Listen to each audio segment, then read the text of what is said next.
Olá, seja muito bem-vindo, seja muito bem-vinda à trilha de aprendizagem do Toolkit do Marco Legal de Ciência, Tecnologia e Inovação. Esse é um projeto da Procuradoria-Geral do Estado de São Paulo que busca simplificar, por meio da apresentação das minutas, modelos, de editais, contratos e outros instrumentos jurídicos, a aplicação da legislação de inovação no nosso país. E agora, em parceria com o Sebrae, desenvolvemos essa trilha com vídeos que explicam de forma bem facilitada e simplificada conceitos e alguns dos instrumentos que estão previstos dentro desse nosso marco legal. Hoje vamos falar especificamente do contrato de prestação de serviços técnicos especializados, pelos quais as nossas ICTs públicas, as nossas instituições de pesquisa do setor público, na administração direta e indireta, podem prestar ao setor privado. Notem que esse contrato acaba dando às vezes um nó na nossa cabeça do direito público, porque geralmente estamos sempre acostumados a tratar desse fenômeno pensando na administração pública como contratante e o setor privado como um contratado. As ICTs públicas, porém, como mencionei, têm um capital intelectual e dominam muitos aspectos relacionados aos seus objetos, nas mais variadas esferas. E justamente por isso, aqui é comum que ocorra uma inversão desses papéis, quando o setor público, portanto, vai figurar como contratado pelo setor privado. Pensando aqui concretamente em uma relação em que uma ICT pública pode vir a ser contratada por uma empresa, para prestar a essa empresa um serviço técnico especializado compatível com a sua área de atuação. Aqui nós vamos pensar em estudos, realização de laudos, realização de exames, emissão de pareceres e quaisquer outras atividades que essas instituições de ciência, tecnologia e inovação podem prestar ao setor privado, visando, como diz o artigo 8º da Lei de Inovação, estimular a competitividade entre as empresas. Antes da gente prosseguir, um argumento importante e algo que a gente já tem que deixar bem assentado desde aqui. Pense comigo, o poder público é contratado pelo setor privado. Nessa relação, que, como mencionamos, não é o mais frequente dentro do direito público, em que a administração inversamente assume a posição de contratante e o setor privado a função como fornecedor de contratado, nós temos uma certa mitigação a partir de vários entendimentos que nós temos na Procuradoria-Geral do Estado, que, de alguma forma, entendemos que esse contrato não se submete inteiramente às legislações de licitações de contratos públicos, contratos administrativos. Justamente pelo fato do poder público ser contratado pelo setor privado, essas legislações, sobretudo a nossa nova lei de licitações, a 14.133, não se encaixa, não terá aplicação nesse cenário, não terá aplicação nesse campo. Isso não quer dizer que esse contrato não esteja sujeito também a normas de direito público. E aqui há dois grandes princípios que vão nortear a aplicação deste contrato. Apesar, então, de muitos aspectos dessa contratação serem regidas pelo direito privado, pelo direito civil e, portanto, trazerem um regime jurídico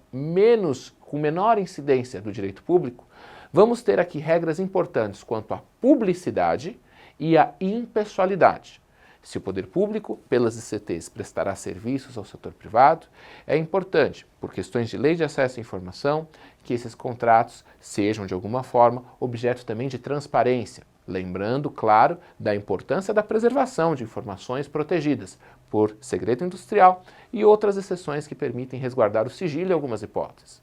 Além disso, quando diz respeito à impessoalidade, é importante, claro, que a ICT, ao prestar serviços para o setor privado, observe condições de igualdade e isonomia, não privilegiando empresas ou competidores em detrimento de outros, por aí, claro, podendo causar distorções no que diz respeito à legislação antitruste que protege a concorrência.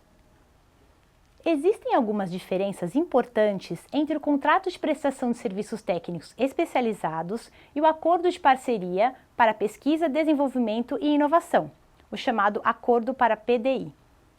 A primeira delas diz respeito ao objeto dos ajustes. Enquanto no acordo para PDI o que se espera é a criação de um conhecimento novo, No contrato de prestação de serviços técnicos especializados é justamente o contrário. O que se objetiva é a aplicação de um conhecimento já consolidado, pré-existente. Exatamente por esse motivo que não se fala em divisão dos direitos de propriedade intelectual em um contrato de prestação de serviços técnicos especializados. Já no acordo para PDI, a divisão sobre os direitos de propriedade intelectual, em regra, deve ser pactuada em um instrumento em apartado. A segunda diferença importante diz respeito à forma de contrapartida ao pesquisador. No acordo para PDI, é possível que haja o pagamento de bolsas aos pesquisadores, e essas bolsas podem receber um tratamento tributário privilegiado. O pagamento de bolsas, entretanto, não é juridicamente viável em um contrato de prestação de serviços técnicos especializados. Nesse caso, o pesquisador deve receber por meio de remuneração. E ela, no estado de São Paulo, pode ser paga através de um adicional variável, pago diretamente pela instituição de pesquisa ou pela fundação de apoio, conforme o caso.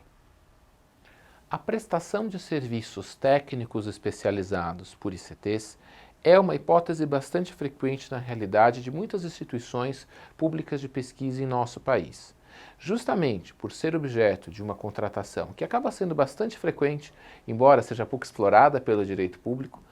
ao realizar o trabalho de padronização e uniformização de documentos no Toolkit do Marco Legal de Ciência, Tecnologia e Inovação, nós buscamos fazer um amplo estudo de benchmarking para conseguir obter acesso a vários modelos de documentos usados por várias instituições de pesquisa e universidades em nosso país. O contrato que nós temos como base no nosso modelo é, de alguma forma, um resumo e também tenta veicular as principais contribuições das principais cláusulas que são frequentes nesse tipo de contrato. Lembrando, é claro, que esse é sempre um início de negociação. Dentro de uma negociação que tem, por sua própria natureza, um caráter público-privado, é importante que esses modelos, como todos os documentos do Toolkit, sejam melhor adequados e customizados a cada caso concreto. Justamente por isso que a prestação de serviços técnicos especializados encontra no nosso documento, no nosso Toolkit, um modelo de contrato que de alguma forma já pode ser adaptado à maior parte, ou pelo menos ao maior conjunto de situações que são as mais frequentes aqui no âmbito do estado de São Paulo, e encontra em alguns campos um destaque em amarelo, onde poderão ser feitas as principais adaptações e adequações para customizar o modelo disponibilizado ao objeto da prestação de serviços que será realizada entre a ICT e o setor privado. Além disso, esse contrato também possui alguns campos destacados em verde, que dizem aí respeito à legislação específica do Estado de São Paulo e que, portanto, deverá ser objeto de modificação caso o Toolkit, caso a minuta seja utilizada por outros entes federados. E, por fim, também nesse caso é permitida a participação das fundações de apoio, e nesse caso, trechos destacados em roxo que de alguma forma deverão ser adaptados caso a legislação e outros entes federados com outros atos normativos venha a trazer aí alguma peculiaridade ou algum ponto específico que não foi tratado na nossa minuta, ou se a relação não tiver a participação, a interveniência de fundações de apoio, poderão, portanto, essas cláusulas destacadas em roxo e em lilás ser excluídas da minuta. Importante destacar que essa é uma situação bastante frequente na realidade, embora não seja tão frequente e explorada pelo direito público.